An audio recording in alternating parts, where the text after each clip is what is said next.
10년은 정말 금방 갑니다. 우리가 월드컵 4강 갔던 게 벌써 한 20년 정도가 다 되어 갑니다. 이것을 역설하자면 4강 신화 때 돈 벌었던 사람이 부동산 잘 사놨다면 지금은 어마어마한 자산가가 되어 있다는 이야기입니다. 마치 운동선수들이 고액 연봉을 받지만 서장훈 씨처럼 고액 연봉으로 10년 뒤, 20년 뒤 부자가 될 것은 지금 이 시점에서 결정난다고 해도 과언은 아닌 것입니다.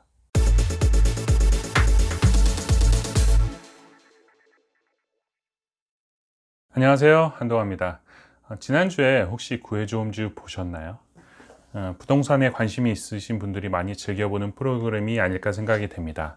보통 집을 구할 때 몇 군데 돌아다니다 보면 그것이 정말 여간 힘든 일이 아닐 수 없습니다. 아무리 가까운 거리라도 오고 가는 길이 참 피곤합니다. 하지만 이런 TV 프로그램을 통해서 지역마다 부동산을 볼 수 있다는 게 상당히 유익한 것 같은데요.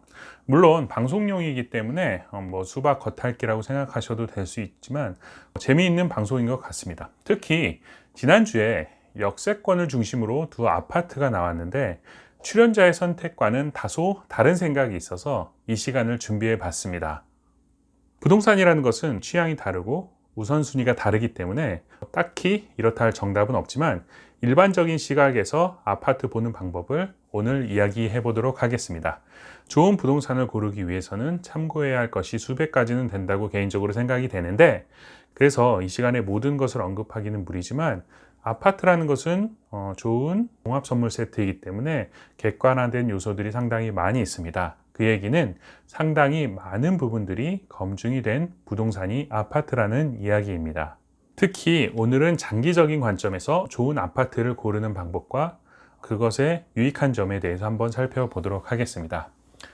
우선 두 아파트를 특정해 보겠습니다.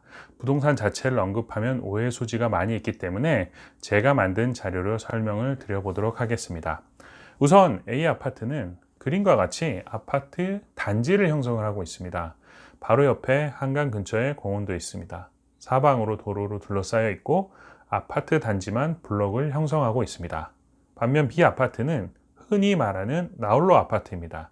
주변에 연립이나 다세대 주택들로 둘러싸여 있습니다. 여기서 유심히 보셔야 할 점은 바로 아파트 옆에 교회가 있다는 것입니다. 다시 A 아파트는 210여 세대이고 B 아파트는 46세대입니다. A 아파트는 2004년에 준공이 되었고 B 아파트는 2017년에 준공이 되었습니다. 여기까지 중간평가를 해보자면 A 아파트는 세대수가 많기 때문에 많은 부분들이 유리합니다. 단지를 형성하고 있기 때문에 유동성도 상당히 좋을 것입니다. 혹시 B 아파트가 새 아파트라고 좋아하시는 분들도 계실지 모르겠습니다. 하지만 장기적으로 봤을 때 A 아파트가 훨씬 더 좋아 보입니다. A 아파트는 당장 리모델링이나 곧 재건축도 거론될 수 있겠지만 딱히 큰 의미는 없어 보이긴 합니다. 하지만 10년이나 15년 뒤에는 조금씩 재건축이나 재개발 얘기가 나오게 될 것입니다. 그랬을 때 동의율을 높이기가 상당히 유리합니다. 단지로 형성되어 있는 모양도 그렇고 주변을 둘러싼 도로가 8m는 안 된 부분들도 많이 있지만 그래도 도로로 형성되어 있습니다. 블록 형태로 구조가 되어 있기 때문에 진행하기가 상당히 쉬울 겁니다. 반면 B 아파트는 새 아파트이기 때문에 향후 20년 정도는 그대로 살아야 하고 주변이 개별 주택가라 동의를 받는다는 것이 상당히 어려운 일이 될 수도 있습니다. 특히 교회가 있다는 것은 종교적인 문제를 떠나서 다양한 변수가 될 수 있기 때문에 상당히 유념하셔야 합니다. 혹시 지금 시청하시는 분들 중에 재건축이나 재개발은 너무 나가는 거 아니냐 라고 생각하실 수도 있습니다. 하지만 우리가 새 아파트를 사지 않는 이상, 분양받아서 입주하지 않는 이상 10년 뒤나 20년 뒤에 그것이 거론될 문제이기 때문에 그 자산이 나중에 뻥튀기가 되느냐 아니면 지지부진 몇십 년을 끄느냐 폐가처럼 가져가느냐, 이것은 매도 시부터 고려하는 것이 맞는 이야기입니다. 10년은 정말 금방 갑니다. 우리가 월드컵 4강 갔던 게 벌써 한 20년 정도가 다 되어 갑니다. 이것을 역설하자면 4강 신화 때 돈 벌었던 사람이 부동산 잘 사놨다면 지금은 어마어마한 자산가가 되어 있다는 이야기입니다. 마치 운동선수들이 고액 연봉을 받지만 서장훈 씨처럼 고액 연봉으로 10년 뒤, 20년 뒤 부자가 될 것은 지금 이 시점에서 결정난다고 해도 과언은 아닌 것입니다. 다시 아파트로 넘어가서 A아파트는 보시는 바와 같이 용적률 299%에 건폐율이 약 24% 정도 됩니다. B아파트는 용적률이 199%, 건폐율이 44%입니다. 이것만 보시면 A아파트는 공간이 답답하지 않을 것이고 B아파트는 땅의 절반 가까이가 건물이 차지하고 있기 때문에 상당히 답답하게 느껴질 것입니다. 건물 높이 못 올리는 이유는 주변의 건물 대비 일조권의 영향 외에 다수의 조건들을 생각해 보시면 좋을 것 같습니다. 전용 주거 지역이나 일반 주거 지역에 건물을 올리신다면 이 점 참고하시기 바랍니다. 그리고 A아파트는 역세권이긴 하나 방송 출연자가 원하는 역세권이 아니라서 아마 B아파트를 선택한 것 같습니다. 그리고 가격은 A아파트 같은 경우 전용 59제곱미터에 7억 5천만 원 정도의 가격이 형성되어 있고 B아파트는 전용 52제곱미터에 약 6억 선에서 매매가 거래되고 있었습니다. 가격의 차이가 조금 있긴 하지만 저는 A아파트가 훨씬 더 좋아 보입니다. 당연히 매매 가격이 최우선순위였다면 선택은 B아파트였을 것입니다. 하지만 가용할 수 있는 범위라면 A아파트가 많은 부분에서 유리해 보입니다. 위에서 설명한 다양한 이유에서 말입니다. 또한 1년 전 가격을 한번 비교해 보면 더욱 설득력이 있습니다. A아파트는 약 1년 전에 5억 3천만 원에 거래가 되어서 현재 약 2억 정도가 올랐습니다. B아파트는 1년 전 비해서 약 1억 정도가 올랐습니다.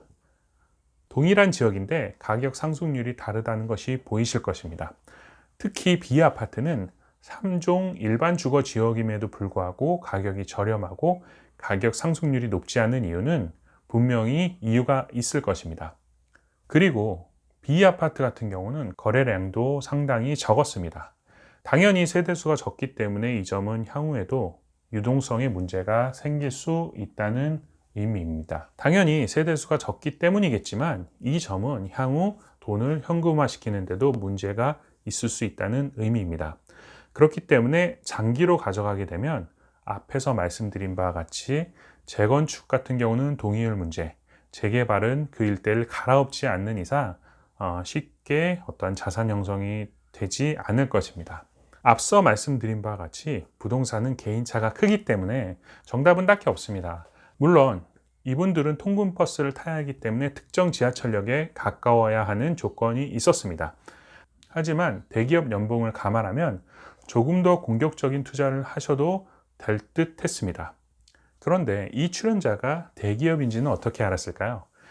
파주 지역에서 서울까지 통근버스를 여러 대 운영할 수 있는 기업은 아마 파주에 한 군데밖에 없을 것이라는 생각이 듭니다. 그래서 제가 그렇게 유추해 본 것이고요. 어제도 TV에서 이런 일화가 나왔습니다. 배우 김광규님과 가수 육중한님이 같은 아파트에 살다가 육중한님은 6억에 그것을 매수하고 김광규님은 이사를 갔답니다. 육중한님은 그 아파트가 12억이 되었고 김광규님은 아직 월세를 사신다고 합니다. 그러면서 김광규님이 사기당할 때보다 더 잠이 안 온다고 이야기하셨습니다.